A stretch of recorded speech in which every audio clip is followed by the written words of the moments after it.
প্রাচীন যুগের এক কথা। প্রাচীনকালে এক সমৃদ্ধশালী রাজ্য ছিল। সেই গ্রামে একজন কামার এবং তার ছেলে বাস করত। একদিন ছেলে তার বাবাকে বলতে লাগল, আব্বা আব্বা, আমার জন্য একটা ছুরি বানাও, যার ধার খুব তীক্ষ্ণ হবে। বাবা বললেন, বেটা, ছুরি ভালো না কঠিন? তুমি এটা বলো, ছুরি দিয়ে তুমি কি করবে? ছেলে গোলমেলে জবাব দিল, বাস আব্বা, আমার ছুরি চাই। অবশেষে ছেলের জোড়াজুড়িতে বাবা লোহার ছুরি বানিয়ে দিলেন। যখন ছেলের হাতে অস্ত্র এলো, তখন সে বাঘের মতো হয়ে গেল। বাবাকে ভয় দেখাতে ও ধমকাতে লাগল, আব্বা, এখুনি রাজকুমারীর প্রাসাদে যাও এবং আমার জন্য রাজকুমারীর বিয়ের প্রস্তাব দাও। যদি না যাও, তবে আমি এই ছুরি দিয়ে তোমার মাথা শরীর থেকে আলাদা করে দেব। কামার বেচারা এটা শুনে কাঁপতে লাগল। ছেলের চোখে রক্ত উঠে গিয়েছিল। এখন ভাবতে লাগল কি করব। এদিকে কূপ, ওদিকে খাদ। যদি রাজার কাছে বিয়ের প্রস্তাব নিয়ে যাই, তবে রাজা আমাকে মেরে ফেলবে, আর না গেলে ছেলে আমাকে মারবে। অবশেষে অনেক ভেবেচিন্তে সে সিদ্ধান্ত নিল, এভাবে মরার চেয়ে ওখানে মরা ভালো। কামার সিদ্ধান্ত নিল, রাজার কাছে যাই। তবু কথা হবে যে কামার রাজার কাছে বিয়ের প্রস্তাব নিয়ে গিয়েছিল। ছেলের হাতে মরার চেয়ে রাজার হাতে সম্মানের সঙ্গে মরে বিখ্যাত হওয়া ভালো। একদিন কামার সাহস করে রাজার কাছে পৌঁছল এবং সেখানে গিয়ে তার ছেলের জন্য রাজকুমারীর বিয়ের প্রস্তাব চাইল। এটা শুনে রাজার শরীরে আগুন জ্বলে উঠল। রাজসভায় উত্তেজনা বিরাজ করল। নিচু জাতের লোক হয়ে আমার মেয়ের বিয়ের প্রস্তাব চাই? রাজার মনে হল এখনই জল্লাদকে হুকুম দিয়ে তার মাথা শরীর থেকে আলাদা করিয়ে দেব। কিন্তু মন্ত্রী একটু বুদ্ধিমান ছিলেন। রাজার কানে ফিসফিস করে বললেন, মহারাজ, এটাকে মেরে ফেললে অযথা হাসির পাত্র হব। লোকে কথার কথা বানিয়ে ফেলবে। আমরা কার কার মুখ বন্ধ করব? বুদ্ধিমানের কাজ হল এটাকে কোনোভাবে ঠেকিয়ে দেওয়া। সাপ মোড়েও লাঠিও না ভাঙে। আমরা এমন একটা প্রশ্ন করে ফেলি যার উত্তর এ লোক সারা জীবনেও খুঁজে পাবে না। যদি গুড় খাওয়ানোর মাধ্যমে মরে যায়, তবে বিষ দেওয়ার কি দরকার? এরপর মন্ত্রী কামারের দিকে মুখ করে বললেন, কামার ইউসুফ, আমরা রাজকুমারীর বিয়ে তোমার ছেলের সঙ্গে করতে রাজি, কিন্তু এর জন্য আমাদের একটা শর্ত আছে। তোমার ছেলেকে এমন একটা কাজ করতে হবে যা আজ পর্যন্ত কেউ করেনি এবং কেউ দেখেনি। কামার শর্ত শুনে ফিরে গেল এবং জীবিত ফিরে আসায় আল্লাহর লাখো শুকরিয়া আদায় করল। বাড়ি ফিরে সে তার ছেলেকে এই কথা বলল। বাবা ছেলে দুজনেই গ্রাম ছেড়ে চলে গেল এবং এই শর্ত পূরণ করতে যাত্রা শুরু করল। চলতে চলতে তারা এক ঘন জঙ্গলে পৌঁছল। কি দেখে, একজন লোক শিরিষ গাছের নিচে বসে আছে। মাটিতে চারদিকে শিরিষের হলুদ ফুল ছড়িয়ে আছে। লোকটি চুলায় তার পা ঢুকিয়ে রেখেছে, আর পায়ের থেকে তরতর করে আউনের শিখা বের হচ্ছে। চুলায় তেলের কড়াই ফুটছে, আর সে পকোড়া ভাজছে ও খাচ্ছে। কামার ইউসুফ এবং তার ছেলে এই দৃশ্য দেখে হতবাক হয়ে গেল। তারা একে অপরকে বলতে লাগল, এই কাজ তো রাজা কখনো শোনেনি, দেখেনি, চলো এটাই শিখি। কামার লোকটির দিকে মুখ করে বলল, আল্লাহর বান্দা, আমার ছেলেকে তোমার শাগার্দ বানাও এবং তাকে এভাবে পকোড়া ভাজতে শেখাও। লোকটি কামারকে বলল, মিয়া, আরও সামনে যাও। সামনে আমার উস্তাদ বসে আছে। সে তোমার ছেলেকে শাগার্দ হিসেবে নিতে পারে। আমার শাগার্দ বানানোর অনুমতি নেই। এটা শুনে বাবা ছেলে আরও সামনে যাত্রা করল। চলতে চলতে আরও সামনে গিয়ে কি দেখে, একটা বটগাছের ছায়ায় একজন লোক বসে আছে, আর চারদিকে বটের ফল ছড়িয়ে আছে। সে চুলায় তার পা ঢুকিয়ে রেখেছে, আর পায়ের গোড়ালি থেকে তরতর করে আগুনের শিখা বের হচ্ছে। চুলায় তেলের কড়াই ফুটছে, আর সে সিঙ্গাড়া ভাজছে ও খাচ্ছে। কামার এবং তার ছেলেই দৃশ্য দেখে একে অপরকে বলতে লাগল, এই কাজ তো আগের কাজের চেয়েও কঠিন। এই কাজ রাজা কখনো দেখেনি, শোনেনি, চলো এটাই শিখি। লোহার লোকটির দিকে মুখ করে বলল, আল্লাহর বান্দা, আমার ছেলেকে তোমার শাগার্দ বানাও এবং তাকে এভাবে সিঙ্গারা ভাজতে শেখাও। লোকটি বলল, মিয়া, আরও সামনে যাও। সামনে আমার ওস্তাদ বসে আছে। সে তোমার ছেলেকে শাগার্দ হিসাবে নিতে পারে। আমার শাগার্দ বানানোর অনুমতি নেই। এটা শুনে বাবা ছেলে আরও সামনে যাত্রা করল। চলতে চলতে তারা আরেক জায়গায় পৌঁছল। সেখানে গিয়ে কি দেখে, একজন লোক বড়ই গাছের নিচে বসে আছে। মাটিতে মিষ্টি বড়ই ছড়িয়ে আছে। সে চুলায় তার পা ঢুকিয়ে রেখেছে, আর পায়ের থেকে তরতর করে আগুনের শিখা বের হচ্ছে। চুলায় খেজুরের রসে ভরা একটা কড়াই রাখা, আর সে গুড় বানিয়ে খাচ্ছে। কামার এবং তার ছেলে এই দৃশ্য দেখে মনে মনে বলতে লাগল, এই কাজ তো আগের কাজের চেয়েও বেশি কঠিন। এই কাজ রাজা কখনো শোনেনি, দেখেনি, চলো এটাই শিখি। কামার লোকটির দিকে মুখ করে বলল, আল্লাহর নেক বান্দা, আমার ছেলেকে তোমার শাগার্দ হিসাবে নাও। তাকে এভাবে গুড় বানাতে শেখাও। লোকটি বলল, ঠিক আছে।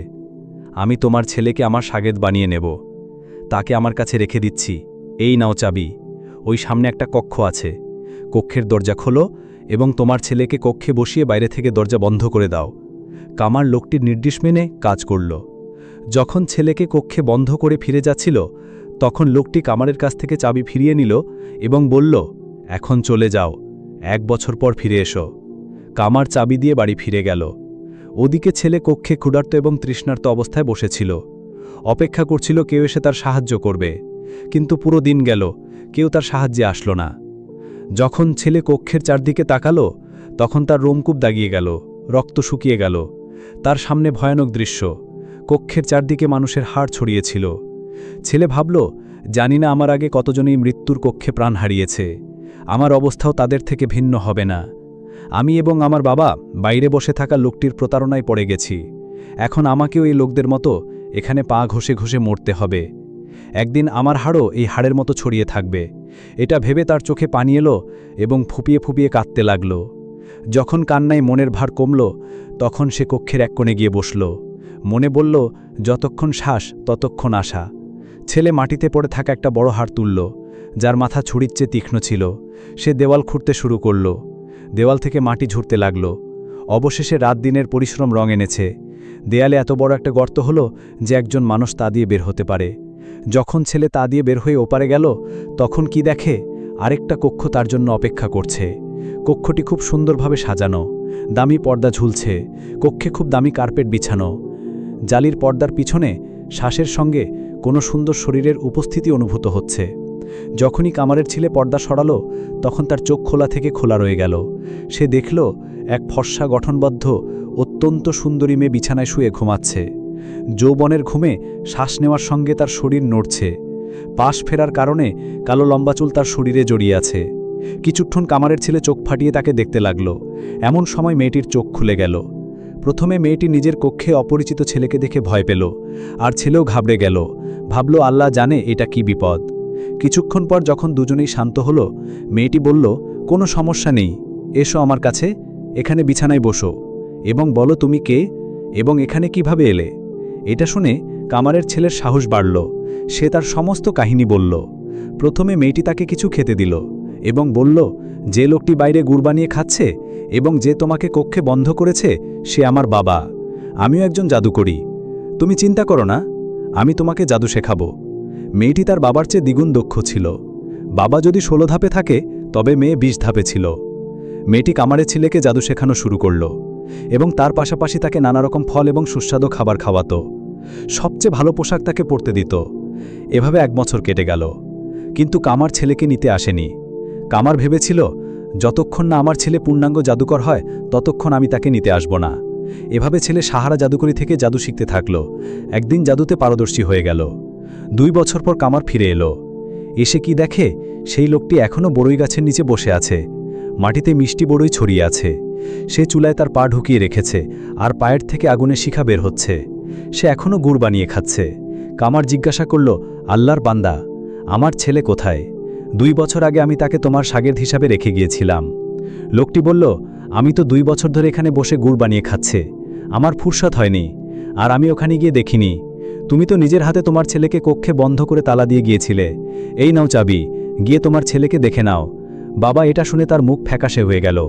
ভাবল, 2 বছর পর ছেলের হাড় পেলে পাবো, জীবিত পাওয়া তো অসম্ভব। গুড় খাওয়া সেই লোকটিকে মনে মনে গালি দিতে দিতে কামার দৌড়ে কক্ষের দিকে গেল এবং তালায় চাবি ঘোরালো। মেয়েটির কানে যখন চাবির শব্দ পড়ল, তখন সে ছেলেকে বলল, যদি আমার বাবা হয় তবে আমাদের দুজনকেই মেরে ফেলবে, আর যদি তোমার বাবা হয় তবে আমরা বেঁচে যাব। কামার দরজা খুলে কক্ষে ঢুকল। কক্ষ খালি। দেয়ালের গর্ত দিয়ে যখন অন্য কক্ষে পৌঁছল, তখন কি দেখে, সামনে মশারির উপর এক সুন্দরী মেয়ে এবং তার ছেলে বসে আছে। যে মারতে পারে তার চেয়ে যে বাঁচাতে পারে সে বড়। ছেলেকে জীবিত দেখে বাবার প্রাণে প্রাণ ফিরে এলো। দৌড়ে গিয়ে ছেলেকে বুকে জড়িয়ে ধরল এবং আল্লাহর লাখো শুকরিয়া আদায় করল। এরপর ছেলে তার বাবাকে মেয়েটির পরিচয় দিল। আসল সত্য জানার পর কামার কেঁপে উঠল। সে মেয়েটির কাছে তার ছেলের জীবন বাঁচানোর জন্য ধন্যবাদ জানালো। সুন্দরী জাদুকরি বলল, এখন তোমাদের বাঁচার একমাত্র উপায় হলো এই যে, হে কামার, তুমি কাঁদতে কাঁদতে আর হাউমাউ করে আমার বাবার কাছে যাও এবং তাকে বলো, আমার ছেলে ক্ষুধায় তৃষ্ণায় মরে গেছে, তুমি তাকে বাইরে বের করোনি। এখন আমাকে অন্তত এতটুকু অনুমতি দাও যে আমি তার হাড় কোনো কাপড়ে বেঁধে নিয়ে যাই, যাতে তার হাড় দাফন করতে পারি। কামার কাঁদতে কাঁদতে কক্ষ থেকে বের হলো। যেমন মেয়েটি বুঝিয়েছিল তেমনি করল। গুড় বানিয়ে খাওয়া লোকটি বলল, হ্যাঁ হ্যাঁ, হাড় নিয়ে যাও, আমি ওগুলো দিয়ে কি করব? এবং সেই বুড়ো জাদুকর হাড় নিয়ে যাবার জন্য একটা বড় চাদরও দিয়ে দিল। কামার আবার কক্ষে এলো এবং ছেলের দেওয়া নির্দেশ মেনে তার ছেলেকে চাদরে লুকিয়ে ফেলল। যখন ছেলেকে চাদরে লুকিয়ে কাঁধে তুলে বাইরে যাচ্ছিল, তখন মেয়েটি বলল, আমার একটা কথা মনে লেখো, আমি তোমার ছেলেকে যে জাদু শিখিয়েছি সেই জাদু দিয়ে পথে কোথাও উপার্জন শুরু করো না। যদি পথেই তুমি ধনী হতে শুরু করো তবে আমার বাবা জানতে পারবে এবং তখন সে তোমাকে আর তোমার ছেলেকে ছাড়বে না। কামার মেয়েটিকে বলল, বেটি, তুমিও আমাদের সঙ্গে চলো, তোমার নিষ্ঠুর ও জালেম বাবার হাত থেকে মুক্তি পাও। কিন্তু মেয়েটি রাজি হলো না এবং বলল, এভাবে আমরা তিনজনেই ধরা পড়ে যাব, আর তাছাড়া এখন আমার বাঁচামোরা এখানেই, এখান থেকে পালিয়ে আমি কোথায় যাব? কামার তার ছেলেকে কাপড়ে মুড়ে কাঁধে তুলে বাইরে বের হলো। সে চাবির গোছা দূর থেকে জাদুকরের দিকে ছুড়ে দিল, যে তখনও বসে গুড় বানাচ্ছিল এবং খাচ্ছিল। জাদুকর তার দিকে বেশি মনোযোগ দিল না, চাবি তুলে নিয়ে আবার তার কাজে ব্যস্ত হয়ে গেল। যখন কামার তার ছেলে নিয়ে অনেক দূরে চলে এলো, তখন সে তার কাঁধের থেকে নামালো, তার ছেলেকে চাদর থেকে বের করল এবং দুজনেই আল্লাহর শুকরিয়া আদায় করল যে তাদের দুজনের প্রাণ বেঁচে গেল। তারপর বাবা ছেলে আবার যাত্রা শুরু করল। তারা চলতে থাকল এবং চলতে চলতে জঙ্গল থেকে বের হয়ে এলো। এখন তারা সবুজ মাঠে পৌঁছল। এক জায়গায় কি দেখে, একটা চাষ চলছে, বলদ ঘুরছে এবং কুয়ো থেকে পানি উঠছে। পাশেই এক জমিদার দাঁড়িয়ে আছে।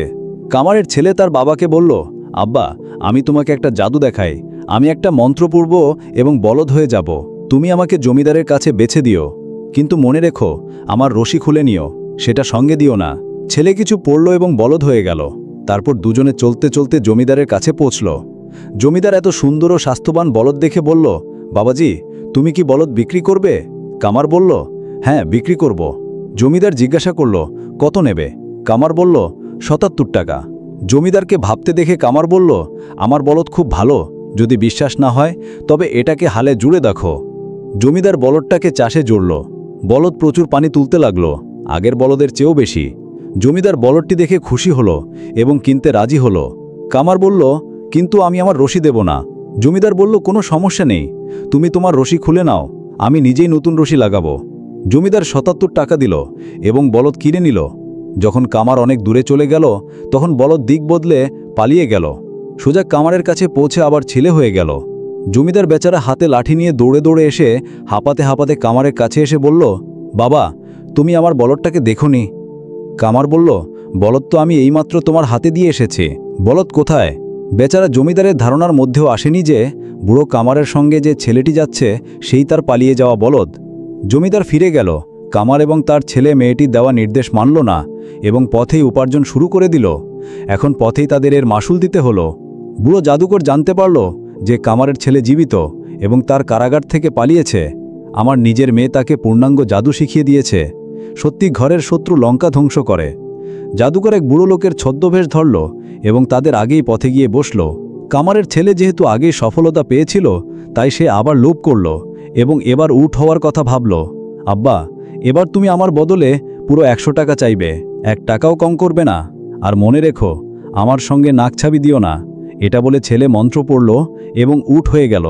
কামার উটের রশি ধরে ধরে চলতে চলতে সেই জাদুকরের কাছে পৌঁছল, যে ফকিরের ছদ্মবেশে তাদের অপেক্ষা করছিল।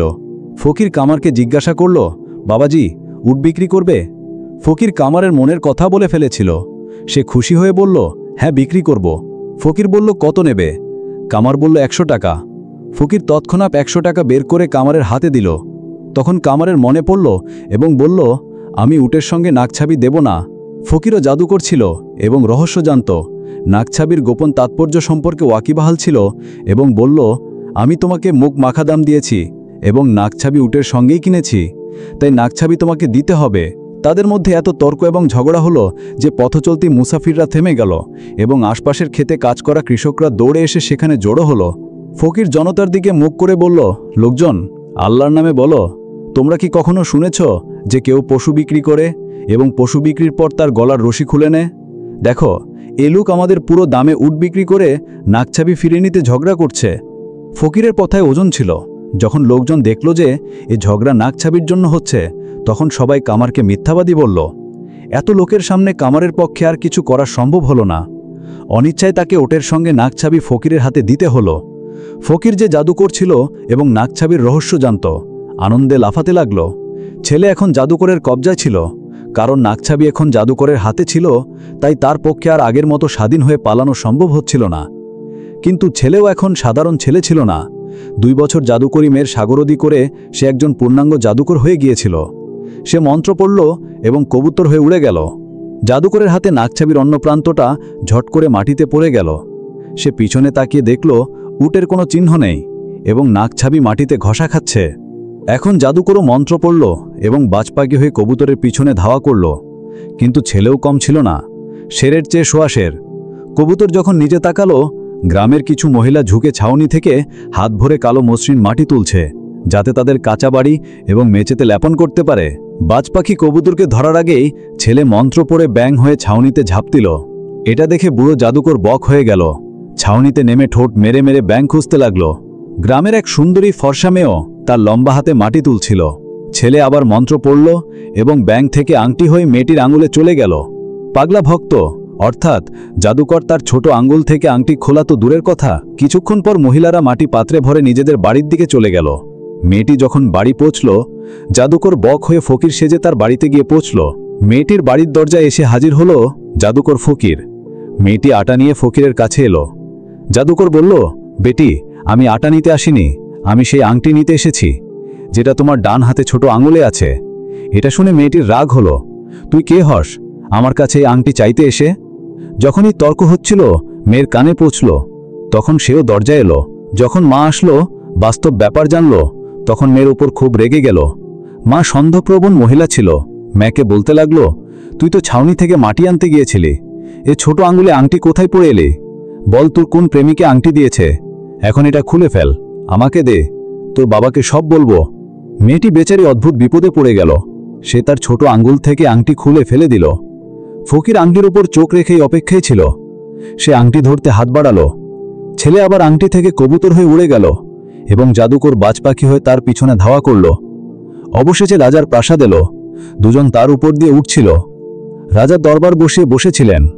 বাজপাখি কবুতরকে ধরার আগেই ছেলে কবুতর থেকে সোনার তার হয়ে রাজার মুকুটি দিয়ে পড়ল, যাতে বাজপাখি তাকে সেখান থেকে বের করতে না পারে। জাদুকর আবার বাজপাখি থেকে ফকির হয়ে রাজার সামনে এসে সাধু সেজে হাঁক দিল। রাজা বললেন, কি চাস?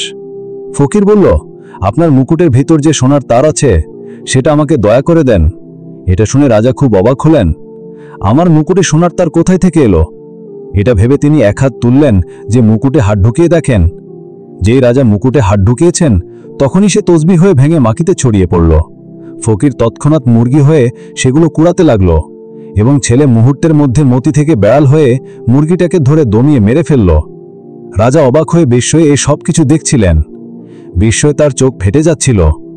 এমন দৃশ্য রাজা কখনো নিজের চোখে দেখেননি। ওদিকে মুরগিটাকে মারার পর ছেলে তার আসল রূপে ফিরে এলো এবং এগিয়ে গিয়ে রাজার সামনে আদাব জানালো। রাজা, যিনি তখনও বিস্ময়ে ডুবেছিলেন, কোনো মতে বললেন, এসব কিছুর ব্যাপার কি? ছেলে বলল, মহারাজ, বলুন তো আজকের লাগে আপনি সবকিছু দেখেছেন বা শুনেছেন? রাজা বিস্ময়ে মুখে আঙ্গুল দিয়ে বললেন, না, কখনো না। এরপর ছেলে বলল, মহারাজ, এখন আপনার সেই প্রতিশ্রুতি মনে করুন যা আপনি আমার বাবার সঙ্গে করেছিলেন। আমি সেই কামারের ছেলে। আমি এই দরবারে এত লোকের সামনে আপনার শর্ত পূরণ করেছি। এখন আপনি আপনার প্রতিশ্রুতি পূরণ করুন এবং আমাকে রাজকুমারীর সঙ্গে বিয়ে দিন। রাজার আর কোনো উপায় ছিল না। তাকে বাধ্য হয়ে হ্যাঁ করতে হলো এবং তার মেয়ের বিয়ে তাকে দিতে হলো। কয়েকদিন পর কামার তার ছেলেকে ঘোড়ায় সাজিয়ে বরযাত্রী নিয়ে রাজার প্রাসাদে এলো। ধুমধাম করে বিয়ে হলো। কামারের ছেলে রাজার জামাই হলো। যেহেতু রাজার কোনো ছেলে ছিল না, তাই রাজা কামারের ছেলেকেই তার উত্তরাধিকারী বানালেন। কয়েক বছর পর যখন রাজা মারা গেলেন, তখন কামারের ছেলে তক্তের উপর বসল এবং অত্যন্ত সম্মানের সঙ্গে রাজত্ব করতে লাগল। প্রিয় বন্ধুরা, আশা করি আজকের এই ভিডিওটি আপনাদের পছন্দ হয়েছে। যদি ভিডিওটি ভালো লেগে থাকে তবে কমেন্টে আপনাদের মতামত অবশ্যই জানাবে। আমার এই বাংলা ইসলামিক হিস্ট্রি ইসলাম চ্যানেলটি অবশ্যই সাবস্ক্রাইব করুন এবং বেল আইকনটি চাপুন, যাতে নতুন ভিডিও নোটিফিকেশন তাৎক্ষণিক আপনার কাছে পৌঁছে।